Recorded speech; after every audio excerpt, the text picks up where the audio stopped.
Next, we have genetic risk score can supplement current guidelines to identify patients at elevated risk for abdominal aortic aneurysms by Dr. David Jang from University of Chicago and colleagues. Hi, good afternoon, everyone. My name is David. I'm a general surgery resident at the University of Chicago. And along with the rest of our team at the North Shore University Health System, thank you for the opportunity to speak to you a little bit about our work today, looking at how genetic risk score can supplement current guidelines to identify patients at elevated risk of AAA. No disclosures. So current guidelines are pretty much centered on people that smoke, and men who are older, 65 to 75, should get a one-time ultrasound to identify whether or not they have a AAA. And we typically agree that this is a reasonable recommendation. But for everyone else that sort of falls out of this range, women, men who are younger, people that don't smoke, the guidelines are a little bit less clear about what the optimal approach should be. And societies like the USPSTF recommend essentially individualized risk assessment, and this is where we think we can have an impact with our work. We know that family history is a strong predictor for AAA, and one study looking at a Swedish twin registry back in 2010 identified that heritable risk factors explain up to 70% of the risk for developing a AAA. And that begs the question about what are these risk factors and how do we identify them and how do we treat them? And so one way to go about this is what's called a genome-wide association study, or a GWAS, which is essentially a very large case-control trial that takes patients with AAA and then people that don't have AAA, and they all undergo genome-wide genotyping. And then you look for single nucleotide polymorphisms, or SNPs, which are associated with the disease in question. And these are pretty rigorously done trials. They use multiple cohorts. They make sure they validate. They aim for a very low p-value. And the goal is that the associations they identify with SNPs and disease are true associations. And so with this information, you can go one of two ways. You could ask yourself, okay, how are these SNPs involved mechanistically in the disease that you're looking at? Is there an explanation? Is there a drug target? Is there a way we can treat them? And the other, which we're going to focus on today and our group's been working on, is you can calculate something called a genetic risk score, which is a way to do a more nuanced and individualized assessment of the risk based on the patient's genetic composition. And so for AAA, there have been 24 SNPs that have been identified that have been associated with the disease process, with a majority of them coming within the last 5 to 10 years, in fact. And it's a relatively small number. Coronary artery disease is also atherosclerotic in nature and has over 200 SNPs which are identified. But nonetheless, you can see that we have some genes are associated with lipid metabolism, some associated with proliferation, some are associated with inflammation. And so we took all this information that's abstracted from different GWASs and the meta-analysis, and we designed a prospective cohort study using the UK Biobank, which is a repository of over 500,000 folks from the United Kingdom that were recruited over a period. And so we take all of these patients. We excluded people that had a AAA diagnosis at the time of recruitment. We excluded people that we didn't have genetic information for. And then unfortunately, we also had to exclude people that were non-Northern European in ancestry because the majority of these GWASs have been done in predominantly white and Northern European populations. And so to exclude that bias, we excluded patients that didn't fall under there. And then we calculated a genetic risk score for all of these patients. And that's essentially, it's a product of the odds ratios for the risk alleles, and then it's normalized to a population level risk to allow for easier interpretation.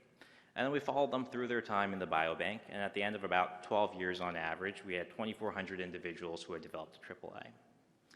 And so then we took a look at these patients, and as you move here from left to right in the dark blue line, you can see that the incidence of AAA increases from about 0.3% to about 1% as the score in the GRS increases. We further subdivided the AAA group into severe and non-severe, and we classified severe AAA as people that had rupture or that needed surgical intervention of some sort.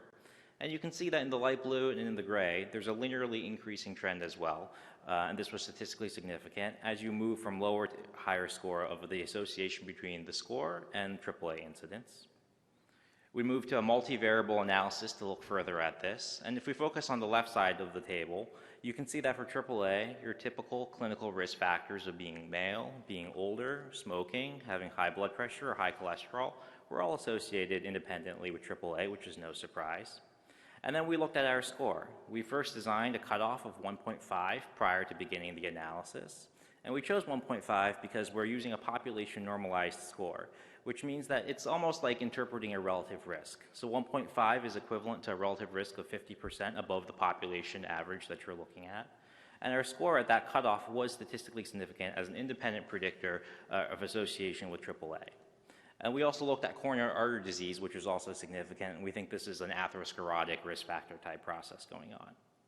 Then we did a sub-analysis looking at severe AAA, which again was rupture or needing repair, and whether or not people had that. And you can see that our score is almost statistically significant, and we think that it's clinically significant in that it probably reflects that our score is capturing SNPs, which are associated with genes that may reflect worse biology for someone with a AAA that has those mutations. And finally, to bring it back to screening. So we asked ourselves, how does this improve screening? This top row here is men 65 to 75 who smoke. And so this is who we would currently capture with most screening guidelines. And the incidence of AAA in this cohort is about 3.1%.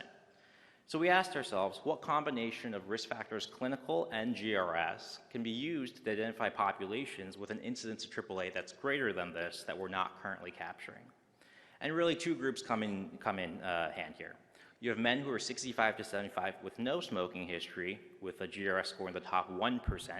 They have an incidence of AAA of almost 3.5%. And then also you have men who are 55 to 65 who have smoked with a BMI greater than 30, and in the top 10% of GRS. This population also had an incidence of AAA, which exceeded the benchmark incidence.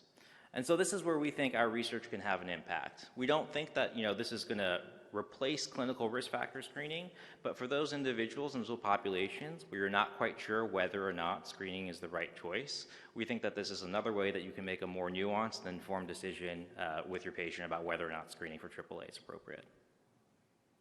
Thanks so much.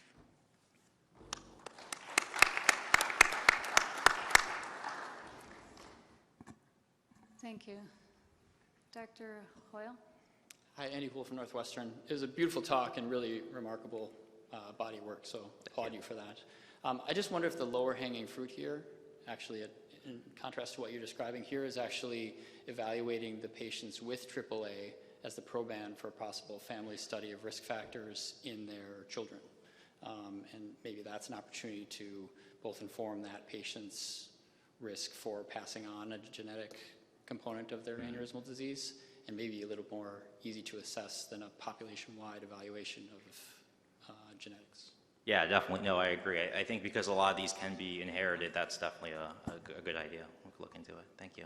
Sorry to keep coming up here. This is super exciting. This is really great work that you're doing. I think there's another way to look at it. One, is there a way to avoid doing ultrasounds on some patients? Like, can you use this as an alternate to ultrasound screening? And secondly, there's pretty good evidence now that our rupture risk for, say, a 5.5 centimeter aneurysm is an overcall. Mm-hmm. Can we use it to help identify those aneurysms that are going to have a slower growth rate and a lower risk for rupture? Yeah, absolutely. So I think that's a wonderful question. It's something we want to look into. Our study wasn't designed to decide whether or not a GRS score was going to predict rupture.